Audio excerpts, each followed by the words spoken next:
안녕하세요. 좋은 지식을 날씨처럼 미리 알려드리는 지식 일기 예보입니다. 오늘은 100세 인생을 살아가는 우리에게 어떤 공부가 필요한지에 대해서 최재천 교수의 눈으로 말씀드리도록 하겠습니다.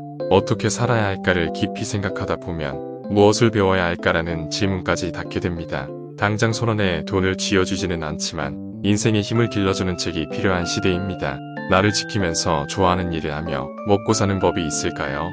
저자는 이것저것 찔러보며 끈덕지게 탐색하고 뒤져보고 찔러보고 강의도 들어보고 책도 읽어보면서 찾아야 한다고 말하고 있습니다. 요것저것 파헤치다 보면 이 길이 내 길이 아니라는 걸 발견할 수도 있죠. 공부에 집을 짓는 기술을 넌지시 일러주는데 인생 설계도를 완벽히 세우지 않아도 좋다고 설파합니다. 인생은 직사각형 벽돌을 쌓듯 착착 쌓아가는 건축물이 아니라 모난 돌, 둥근 돌, 큰 돌, 작은 돌이 균형을 잡으며 완성되는 유기물이기 때문입니다. 너무 두려워하지 말자. 어차피 조금은 엉성한 구조로 가는 게 낫다. 이런 것에 덤벼들고 저런 것에 덤벼들면 이쪽은 엉성해도 저쪽에서 깊게 공부하다 보면 나중에는 이쪽과 저쪽이 얼추 만나더라. 깊숙이 파고든 저쪽이 버팀목이 되어 결국에는 제법 힘이 생깁니다.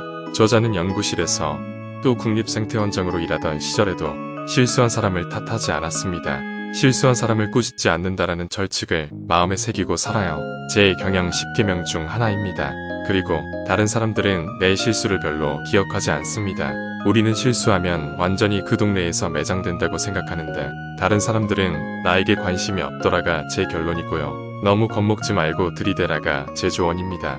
엄마 침팬지가 새끼가 실패하는 것을 모르지 않아요. 관찰해보면 계속된 실패를 보는 엄마 침팬지의 표정이 착잡합니다. 마치 붙들고 가르쳐봐. 이런 고뇌를 하는 듯해요. 사실은 아니겠죠.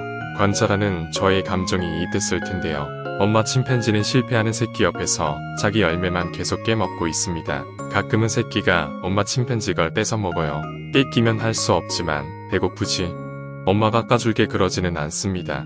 새끼는 배고프니까 어떻게든 기술을 익혀서 먹으려고 엄마 침팬지를 더 세심하게 관찰하겠죠. 마침내 자기가 혼자서 다 깨먹는 순간이 오는 거예요. 우리는 아이를 너무 가르치려고 덤벼드는 것 아닐까요? 침팬지가 배우듯이 몸으로 익히면 긴 인생에 훨씬 더 강력한 학습이 될 텐데 급하게 우겨넣으려고 애쓰는 게 아닐까요? 엔잡러 시대인 요즘 우리는 정말 딴짓을 해도 되는 것일까요? 저자는 그래도 된다라고 망설임 없이 답하고 있습니다. 그의 말이 믿음직한 이유는 그 역시 젊은 시절 여러 번의 실패, 여러 번의 도전, 여러 번의 방황을 하면서 지금에 이르렀기 때문입니다. 그는 정해진 시간 안에 모든 일을 마감해야 하기도 합니다. 한 시간 안에 모든 해법을 찾아야 하는 긴박한 삶을 평생 살지는 않습니다. 우리에게는 문제를 인식하고 숙고할 시간이 충분히 있다면서 딴짓이 현재의 자신을 만들었다고 고백합니다. 세계 최고의 명문으로 꼽히는 하버드 대학교에서의 생활은 저자의 인생을 바꾸는 계기가 되었습니다. 그곳에서 그는 자신을 지지하고 응원해준 스승인 에드워드 윌슨 교수를 만났고 공부의 비결이자 일 잘하는 비법을 터득했습니다. 바로 일주일 전에 해야 할 일을 미리 해치우는 것입니다. 저자는 일주일 전에 할 일을 미리 끝내고 틈날 때마다 여러 번 조금씩 고치는 습관을 지금까지 이어가고 있다고 합니다. 이런 습관 덕분에 더 나은 결과물을 만들 수 있고 평온한 마음을 유지할 수 있다고 말하고 있습니다. 저자는 미리 한다가 습관이 되도록 노력했습니다. 일주일을 앞서 끝내고자 결심했는데 처음엔 잘 안 되더라고요. 실제로 일주일이 있다라는 생각이 제 머릿속을 떠나질 않았습니다. 오랫동안 연습하니까 자동 입력이 됐어요. 언제까지 끝내야 하는 일은 일주일이나 2주일 전까지 끝내야 하는 일이 됐어요. 미리 다 해놓습니다. 남은 기간 저는 다른 일을 하다가 갑자기 30분 정도 여유가 생기면 그때 다시 그 일을 살펴봅니다. 우리 사회의 가장 약한 지점인 토론하는 법도 하버드 대학교에서 깨우쳤다고 합니다. 상대를 궁지에 몰아넣는 식의 토론이 아닌 무엇이 옳은가를 찾아가는 토론이 진정한 사회 발전에 도움이 된다고 풀어놓고 있습니다. 그런 그는 함께 머리를 맞대고 생각하는 시간만큼 홀로 있는 시간 또한 중요하게 생각하는데 함께 모여서 해야 할 일도 있지만 혼자서 생각하고 조사하고 읽는 시간에서 새로운 결과물이 나오기 때문이죠. 읽기, 쓰기 말하기의 힘이 중요한 건 누구나 익히 알고 있지만 저자의 방법론은 색다릅니다. 그는 글을 쓸 때 일주일 전에 초고를 쓴 뒤 한 50번 퇴고하면서 숨쉬기 편한 문장을 만듭니다. 취미 독서가 아닌 기획 독서를 빡세게 하자고 권하는 것이죠. 독서를 일처럼 하면서 지식의 영토를 계속 공략해 나가다 보면 거짓말처럼 새로운 분야를 공략할 때 수월하게 넘나드는 나를 만나게 됩니다. 그날이 오면 여러분 스스로가 자랑스럽고 사랑스러우실 겁니다. 100세 시대의 20대 초에 배운 지식으로 수십 년 우려먹기가 불가능합니다. 학교를 다시 들어갈 게 아니라면 결국 책을 보면서 새로운 분야에 진입해야 하죠. 취미 독서를 하고 있을 때가 아닙니다. 독서는 기획해서 씨름하는 일입니다. 책 읽기에 대해 강연할 때 저는 코끼리가 똥 누는 사진을 화면에 띄웁니다. 코끼리, 똥 실제로 보신 적 있으세요? 어마어마합니다.